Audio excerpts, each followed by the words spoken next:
Hello students, पिछले video में हमने वैल्यूएशन ऑफ गुडविल चैप्टर में ये देखा कि फ्यूचर मेंटेनेबल प्रॉफिट, भविष्य में कायम रहने योग्य लाभ और अधिलाभों सुपर प्रॉफिट्स की गणना कैसे की जाती है। इसी में जब हमने सुपर प्रॉफिट की गणना की बात की थी तो नॉर्मल प्रॉफिट की गणना भी की थी और साथ में नॉर्मल रेट ऑफ रिटर्न को भी समझा था। एवरेज कैपिटल एम्प्लॉयड कैसे ज्ञात की जाती है उसको भी समझा था।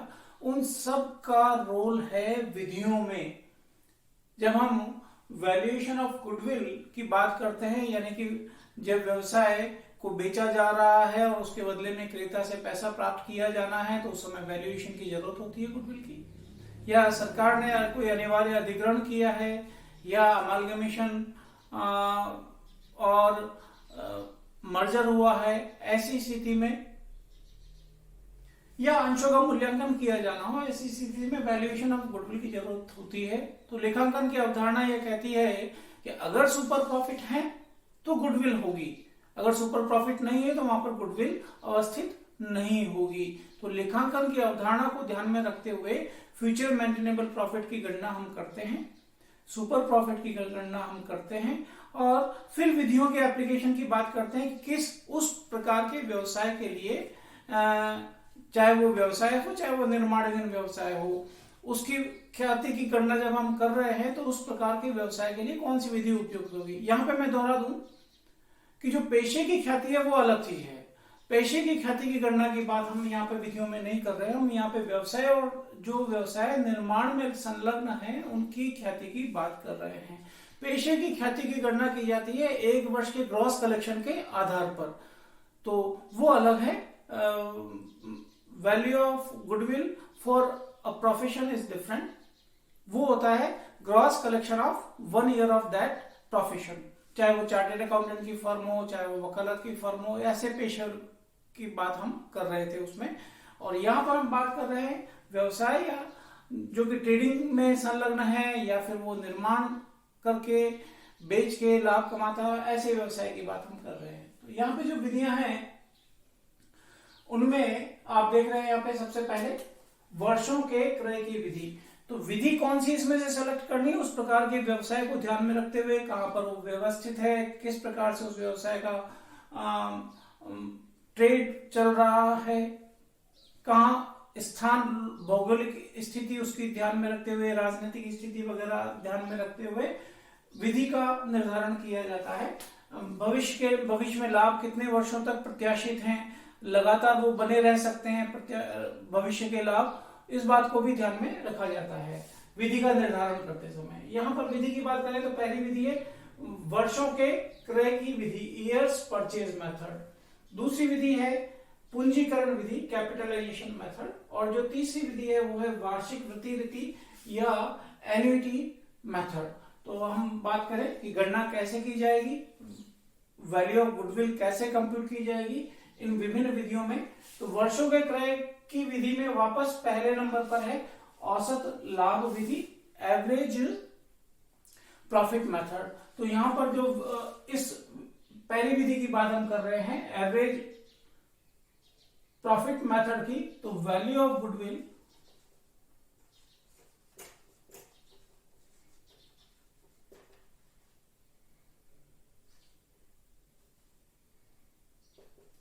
इस पहली विधि में जो कंप्यूट किया जाएगा वो इस प्रकार से average profit multiplied by number of years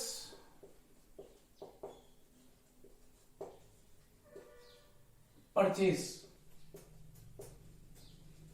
कितने वर्षों के क्रय के आधार पर आप गुडविल की गणना करना चाह रहे हैं। अगर वो लाभ 3 वर्षों तक मिलने वाले हैं तो यहाँ पर 3 ले लीजिए, 4 वर्षों तक मिलने वाले हैं तो 4 ले लीजिए, 5 वर्षों तक मिलने वाले हैं तो 5 ले लीजिए। ये प्राय प्रश्न में उल्लेखित होता है। तो ये तो संख्या हो गई। और एवरेज प्रॉफिट का मतलब जो प्रॉफिट आफ्टर टैक्स है जिसमें कि समायोजन कर लिया गया हो, वो प्रॉफिट आफ्टर टैक्स यहाँ पर लेके उसको नंबर ऑफ ईयर से मल्टीप्लाई कर लेंगे। 3 है तो 3, 4 है तो 4, 5 है तो 5। तो इस प्रकार से ये वैल्यू ऑफ गुडविल औसत लाभ विधि के तहत आ जाएगा। फिर दूसरा है अधिलाभ की विधि। ठीक इसी प्रकार से यह अधिलाभ की जो विधि है इसकी बात करें तो वैल्यू ऑफ गुडविल जो होगी यहां पर वो होगी किसके बराबर, सुपर प्रॉफिट। अधिलाभ मतलब super profit multiplied by same चीज है वो नंबर ऑफ ईयर्स परचेज। वर्षों के क्रय की विधि है तो नंबर ऑफ ईयर्स परचेज आएगा, और अधिलाभ है तो यहाँ पर सुपर प्रॉफिट या अधिलाभ, शॉर्टकट में एसपीपी हम लिखते हैं। तो सुपर प्रॉफिट कैसे गणना करते हैं आपको पता है, फ्यूचर मेंटेनेबल प्रॉफिट में से नॉर्मल प्रॉफिट को अगर हम घटा दें तो सुपर प्रॉफिट आ जाएंगे। उस सुपर प्रॉफिट को नंबर ऑफ ईयर्स परचेज से मल्टीप्लाई करते हैं तो value of goodwill under this method ये आ जाएगा। तीसरी है स्लाइडिंग स्केल विधि, वर्षों के क्रय में तीसरी है स्लाइडिंग स्केल विधि। स्लाइडिंग स्केल विधि में ये कुछ अलग नहीं है इनसे, परंतु इसमें ये मान्यता है कि जो अगर अधिलाभ हो रहे हैं, अधिक अधिलाभ हो रहे हैं, फ्यूचर में उनको बनाए रखना मुश्किल होगा। इस वर्ष हो रहे हैं, अगले वर्ष उसको बनाए रखना एक जटिल काम है, और उससे अगले वर्ष और बनाए रखना और जटिल काम है। तो इसका मतलब ये इस मान्यता पर आधारित है विधि कि आने वाले वर्षों में अधिलाभों की संख्या, अधिलाभों की जो वैल्यू है, अमाउंट है, वो कम होता चला जाता है, यानी कि जो टोटल अधिलाभ है वो कम हो जाएंगे। तो स्लाइडिंग स्केल विधि में अगर कैसे गणना करते हैं तो अगर अपन मान लेते हैं कि जो सुपर प्रॉफिट है वो 90,000 रुपया है, तो सबसे पहले तो इसको स्लाइड्स की संख्या आप तय करते हैं व्यवसाय के अनुरूप कि 2 स्लाइड होंगी या 3 स्लाइड होंगी। तो अपन मान लेते हैं यहाँ पर 3 स्लाइड्स हैं, तो अगर 3 स्लाइड्स हैं तो इसको 3 भागों में बांट लीजिए। तो प्रत्येक वर्ष के लिए कितना हो गया, 30,000। दूसरे वर्ष आने वाले दूसरे वर्ष के लिए 30,000, उसके बाद आने वाले तीसरे वर्ष के लिए भी 30,000। ये 3 है, मैं यहां से चालू कर रहा हूं, 2, 3 और 4 आने वाले वर्षों में, second year, third year and fourth year. इस प्रकार से ये अधिलाभों की संख्या मेरे बाद के नियरेस्ट वर्ष में, ये उसके बाद में, ये उसके बाद में। तो अधिलाभों के 3 हिस्से स्लाइड में, नंबर ऑफ ईयर परचेज ही है ये 4, 3 और 2, 4 वर्षों के क्रय के आधार पर, 3 वर्षों के क्रय के आधार पर, 2 वर्षों के क्रय के आधार पर ये वैल्यू अपन कर लें तो 1,20,000 और ये 90,000 और ये 60,000, और इन तीनों को जोड़ लें अगर अपन 2,70,000 रुपए, ये वैल्यू ऑफ गुडविल हो जाएगी। किस विधि के तहत, स्लाइडिंग स्केल के आधार पर। 3 स्लाइड्स हमने तय कर लिए, 3 भागों में बांट लिया सुपर प्रॉफिट को। फिर 4 वर्षों के क्रय, 3 वर्षों के क्रय, 2 वर्षों के क्रय, यानी आने वाले 4 वर्षों में सुपर लाभ होंगे, आने वाले 3 वर्षों में होंगे, आने वाले 2 वर्षों में होंगे। इस बात को ध्यान में रखते हुए हर वर्ष 90,000 रुपए का सुपर प्रॉफिट नहीं होगा। स्लाइडिंग मेथड ये कहता है कि वर्ष बढ़ने के साथ में ये वैल्यू कम होती चली जाती है। तो इस आधार पर ये वैल्यू ऑफ गुडविल की गणना की जाती है, स्लाइडिंग स्केल मेथड। अगली विधि आप जो देख रहे हैं ये थी वर्षों के क्रय की विधि, जिसमें वापस 3 भाग थे। 3 में से किसी भी तरीके से जैसा प्रश्न में कहा वैसे हम गणना कर सकते हैं। दूसरी है पूंजीकरण की विधि, है ना, कैपिटलाइजेशन मेथड। तो कैपिटलाइजेशन मेथड का मतलब यह होता है कि जो भविष्य के लाभ होने वाले हैं उनको बनाए रखने के लिए, उनको अर्जित करने के लिए कितने पूंजी की आवश्यकता होगी, कितने कैपिटलाइजेशन की आवश्यकता होगी, इस बात को ध्यान में रखते हुए इस विधि के आधार पर गुडविल की वैल्यू कंप्यूट की जाती है। इसमें पहला आप देख रहे हैं प्रत्याशित भावी लाभों के पूंजीकरण की विधि। तो प्रत्याशित भावी लाभों के पूंजीकरण की विधि, मैं इस एक को यहां पर ले रहा हूं, capitalization of future maintainable profit. ये प्रत्याशित भावी लाभ या भविष्य में कायम रखने योग्य लाभ, एक ही बात है। प्रत्याशित भावी लाभ, फ्यूचर मेंटेनेबल प्रॉफिट, एफएमपी अपन शॉर्टकट में इसको हम बोलेंगे, एफएमपी का कैपिटलाइजेशन। तो इसको हम ऐसे लिख सकते हैं,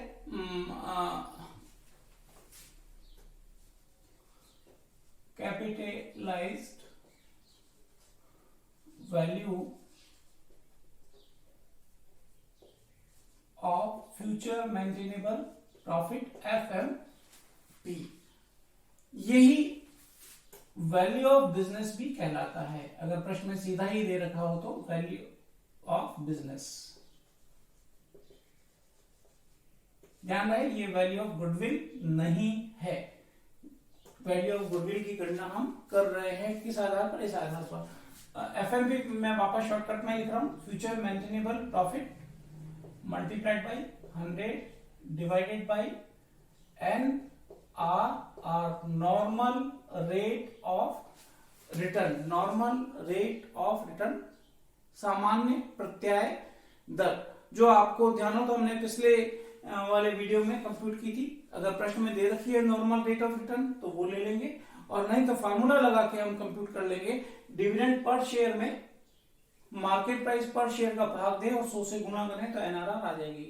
तो मतलब DPS upon MPS multiplied by 100 NRR आ जाएगी। FMP हमने ज्ञात करना सीखा है पिछले विधि में, पिछले वीडियो में।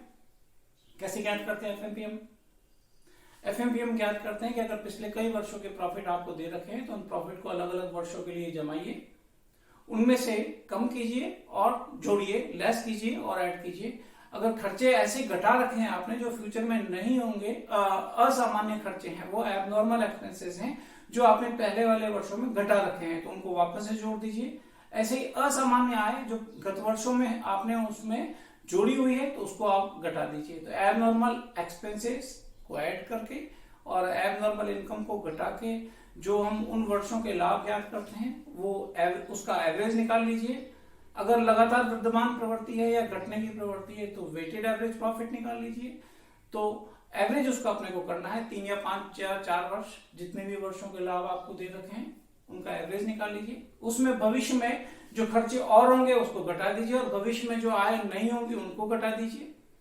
फिर भविष्य में जो खर्चे नहीं होंगे उसको जोड़ दीजिए और आय जो भविष्य में होंगी उनको भी जोड़ दीजिए। तो इस प्रकार से आपके पास में आ जाएगा फ्यूचर मेंटेनेबल प्रॉफिट। इसमें ये ध्यान रखें कि अगर नॉन ट्रेड इन्वेस्टमेंट या एक्सटर्नल इन्वेस्टमेंट है तो उसकी इनकम को भी आपको यहाँ पे घटाना है। उचित साझेदारों का लाभ और स्वामियों और साझेदारों को जो पारिश्रमिक दिया जाना है वो भी आपको घटाना है। इससे फ्यूचर मेंटेनेबल प्रॉफिट आ जाएगा। तो वो फ्यूचर मेंटेनेबल प्रॉफिट वो NRR यहाँ पे ले और इस प्रकार से कैपिटलाइज वैल्यू ज्ञात कर ले। ये एक वैल्यू आ जाएगा, है ना। अभी ये वैल्यू ऑफ गुडविल नहीं है, ये एक वैल्यू आ जाएगा। और इसमें से अपने को जो घटाना है वो याद कीजिए, एवरेज कैपिटल एम्प्लॉयड, इसमें से ये घटा देंगे तो ये है value of goodwill.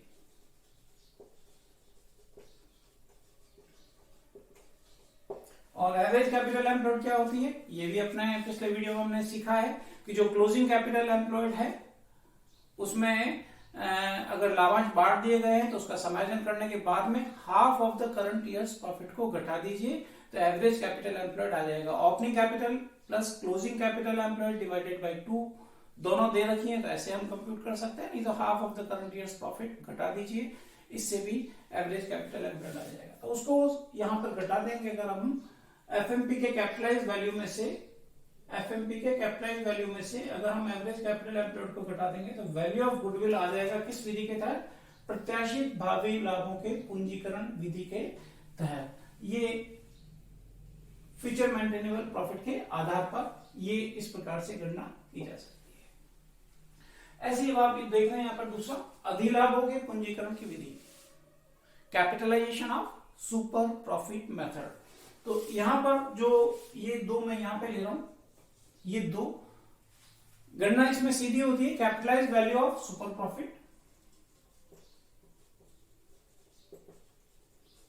Capitalise value of super profit, इसी को कहते हैं वैल्यू ऑफ गुडविल।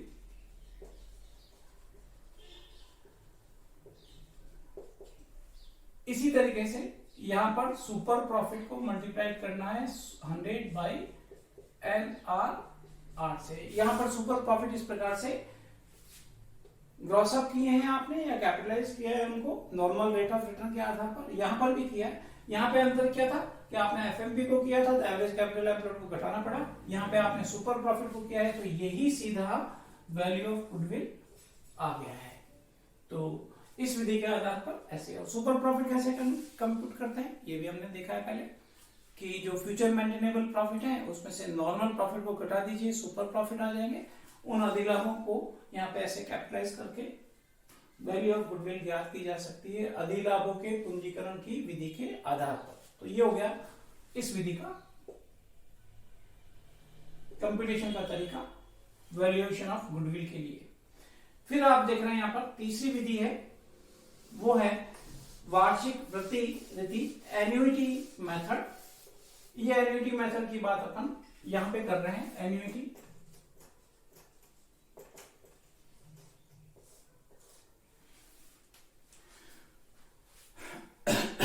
एन्युइटी विधि इस बात के ऊपर निर्भर कर रही है कि जब हम व्यवसाय को बेच रहे हैं तो क्रेता हमें अपनी संपत्तियों के मूल्य से थोड़ा ज्यादा पैसा दे रहा है। वो पैसा क्या है? वो ही गुडविल है। क्यों दे रहा है वो पैसा अपने को ज्यादा, संपत्तियों के मूल्य से भी ज्यादा? वो क्यों दे रहा है?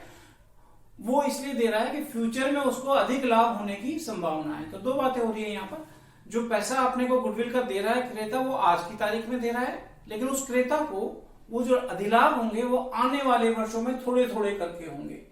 इसलिए ये विधि इस मान्यता पर आधारित है कि ब्याज का नुकसान यहाँ पर क्रेता को हो रहा है, और पहली जो दो रीतियां थी, वर्षों पर क्रय की रीति या पूंजीकरण की रीति, ये ब्याज को ध्यान में नहीं रखती है। इसलिए इस तीसरी विधि की आवश्यकता हो रही है कि अगर ब्याज को ध्यान में रखा जाए तो गुडविल की गणना कैसे होगी, वैल्यू ऑफ गुडविल कैसे निर्धारित किया जाएगा। तो यहां पर क्या हो रहा है, भविष्य में होने वाले जो लाभ है उनका वर्तमान मूल्य अपने को निकालना है, तब हम वैल्यू ऑफ गुडविल कंप्यूट कर पाएंगे। तो यहां पे वैल्यू ऑफ गुडविल कैसे निकलेगी? वैल्यू ऑफ गुडविल, इसी को हम कहते हैं present value of super profit. Present value of super profit, अधिलाभों का वर्तमान मूल्य, अधिलाभों का वर्तमान मूल्य कह लीजिए या वैल्यू ऑफ गुडविल कह लीजिए, दोनों एक ही बात है। तो ये जो सुपर प्रॉफिट है इनको मल्टीप्लाई कीजिए प्रेजेंट वैल्यू ऑफ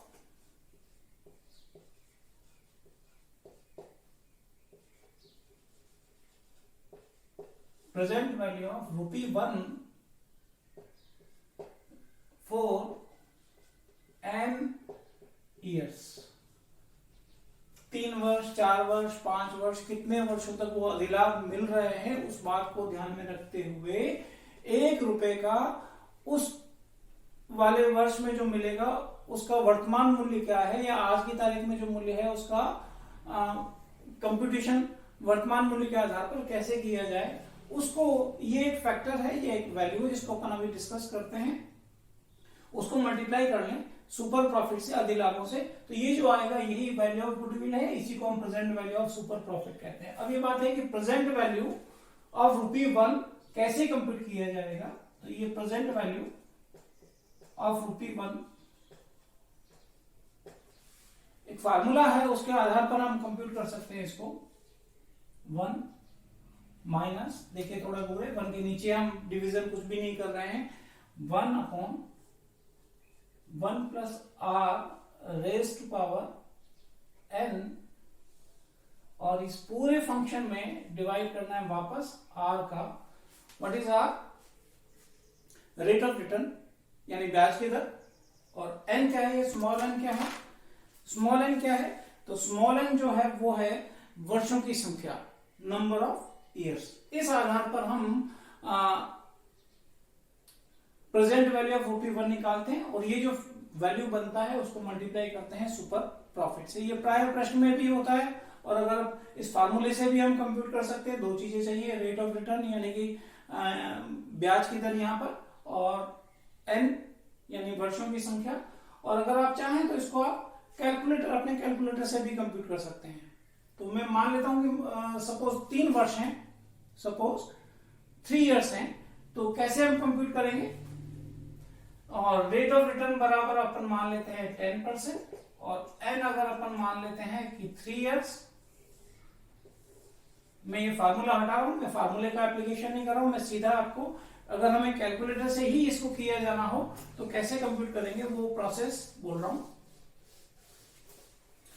1 कीजिए, भाजक का चिन्ह दबाइए कैलकुलेटर में, 1.1, यहां पर ये जो 1 है 0.1, ये है 10%, 10% इज 0.1, तो ये 0.1 यहां पर है 1.1।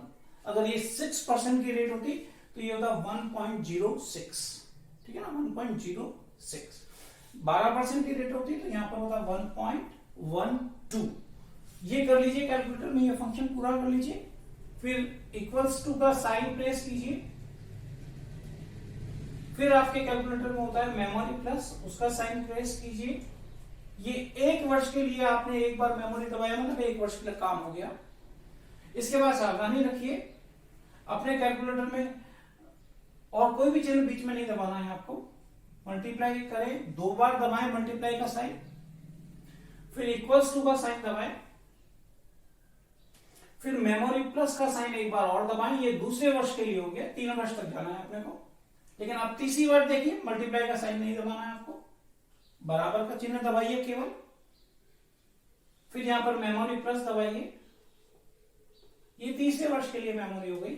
इसके बाद में 3 ही वर्ष है तो चौथे वर्ष के लिए नहीं जाना, अगर जाना होता तो इक्वल्स टू और मेमोरी प्लस कर लेते। 5वां वर्ष के लिए जाना होता तो इक्वल्स टू मेमोरी प्लस कर लेते। फिलहाल 3 वर्ष के लिए है। और यहां पर आप MRC का साइन दबा लीजिए, जो आपके कैलकुलेटर में होता है MRC, ऐसे लिखा हुआ होगा MRC। तो यहां जो वैल्यू आ रही है ये प्रेजेंट वैल्यू आ जाएगी ऑफ ₹1 फॉर n ईयर्स। उसको आप मल्टीप्लाई कर लीजिए सुपर प्रॉफिट से। तो इस प्रकार से आप गणना कर पाएंगे प्रेजेंट वैल्यू की अपने कैलकुलेटर से सीधा। एग्जाम में लिखने के लिए फार्मूला भी मैंने लिखा था, फार्मूला भी कर लीजिए, 1 - 1/1 प्लस r⁻n/r। उससे आधार पे भी कैलकुलेशन की जा सकती है, परंतु यह आसान रहेगा आपके लिए। आपको अगर प्रश्न में दे ही रखा है तो वहां से सीधा वो वैल्यू ले लीजिए, नहीं तो इस प्रकार से कंप्यूटेशन कर लीजिए। उस प्रेजेंट वैल्यू को पीवी शॉर्टकट में बोलते हैं अपन इसको, इसको सुपर प्रॉफिट से गुना कीजिए तो एन्युटी मेथड में वैल्यू ऑफ गुडविल आ जाएगा। तो इस विधि के तहत हम कंप्यूट कर पाएंगे। तो इसमें से कोई सी भी विधि हो, आप महत्वपूर्ण बात क्या देख पा रहे हैं कि आपको फ्यूचर मेंटेनेबल प्रॉफिट और नॉर्मल प्रॉफिट की गणना करना आना ही चाहिए, क्योंकि इन दोनों का जो अंतर है वो सुपर प्रॉफिट होता है। FMP minus normal profit is equivalent to super profit.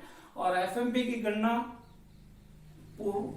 असामान्य हानि और खर्चों और असामान्य लाभों का समायोजन, भविष्य में खर्चों का, भविष्य में आयों का समायोजन करने के उपरांत आता है फ्यूचर मेंटेनेबल प्रॉफिट। ऐसे नॉर्मल प्रॉफिट की बात करें तो उसमें नॉर्मल रेट ऑफ रिटर्न की जरूरत होती है, साथ ही आपको एवरेज कैपिटल एम्प्लॉयड की जरूरत होती है। एवरेज कैपिटल एम्प्लॉयड कैसे ज्ञात करते हैं कि जितनी भी संपत्तियां हैं उनका अगर बाजार मूल्य दे रखा है, वसूली मूल्य दे रखा है तो उसको हम लेते हैं, नहीं तो पुस्तक मूल्य लेते हैं।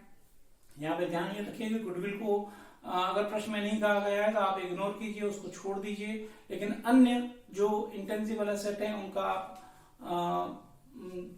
जो वसूली मूल्य है उसको ले लीजिए, वसूली मूल्य नहीं है तो उसका पुस्तक मूल्य ले लीजिए। लेकिन फिक्टिशियस एसेट जो जितने भी हैं उनको आप छोड़ दीजिए, मिसलेनियस एक्सपेंसेस शामिल नहीं किए जाते। करंट एसेट्स आयोजन घटाने के बाद में समस्त ले लीजिए। इसमें से आउटसाइडर्स लायबिलिटी जिसमें डिवेंचर, लॉन्ग टर्म लॉन्स हैं उनको घटा दीजिए। साथ ही अगर प्रेफरेंशियल कैपिटल को लॉन्ग टर्म लोन की तरह ट्रीट किया जा रहा है, इंटरनल कैपिटल नहीं और एक्सटर्नल कैपिटल की तरह ट्रीट किया जाता है कि ये रिडीमेबल है विद इन 14 ईयर्स, तो उसको भी घटा दीजिए। तो इस प्रकार से एक्सटर्नल लायबिलिटीज घटाने के बाद में जो आता है वो क्लोजिंग कैपिटल एम्प्लॉयड होता है, उसमें से half of the current years profit आप घटा दीजिए तो एवरेज कैपिटल एम्प्लॉयड आ जाएगा। तो पिछले वीडियो में ये सब डिटेल में हमने समझा था, उनको जानना जरूरी है क्योंकि वही सब चीजें आपकी इनकी कैलकुलेशंस में काम में आ रही है, चाहे वो एवरेज प्रॉफिट हो, चाहे वो एफएमपी हो, चाहे वो सुपर प्रॉफिट हो, उसी तरीके से कैलकुलेट कर लिया जाएगा प्रश्न में दी गई वैल्यू के आधार पर। तो ये थी विधियां जिनके आधार पर वैल्यूएशन ऑफ गुडविल किया जाता है, वैल्यू कंप्यूट किया जाता है। यही वैल्यू आगे का जो आपका लेसन होगा वैल्यूएशन ऑफ शेयर, उसमें भी वैल्यूएशन ऑफ गुडविल कहीं पर छोटे रूप में आएगा। तो विधियों को यहाँ पे भी समझिए, अगले वाले चैप्टर के लिए भी ये आवश्यक हो जाएगी। धन्यवाद।